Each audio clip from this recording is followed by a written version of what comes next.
పుణ్యక్షేత్రాలు ఎందుకు దర్శించాలంటే, పుణ్యక్షేత్రే కృతం పుణ్యం బహుదా బుద్ధిమిచ్చతి, పుణ్యక్షేత్రే కృతం పాపం మహారన్వపి జాయతే, తత్కాలం జీవనార్ధశ్చేత్ పుణ్యేన క్షయమేష్యతి, పుణ్యమైశ్వర్యదం ప్రాహు కాయికం వాచకం తథా అన్నారు శివపురాణంలో.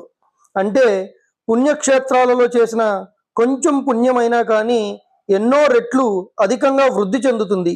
అలాగే ఆ క్షేత్రాలలో చేసిన చిన్న పాపం కూడా అంతే రీతిగా అధికంగా వృద్ధి చెంది మహాపాపం అవుతుంది. కనుక జాగ్రత్తగా పాపం చేయకుండా ఉండాలి మనం పుణ్యక్షేత్రాలను దర్శించినప్పుడు.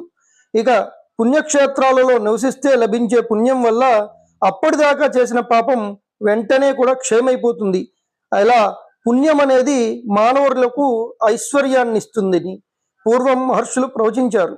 కనుక పుణ్యం అనేది ఎంతో గొప్పది, మహామహిమాన్వితమైనది. కనుక దాన్ని మాటతో గాని, శరీరంతో గాని, మనస్సుతో గాని చేస్తే జన్మ జన్మల పాపాన్ని అది నశింపజేస్తుంది.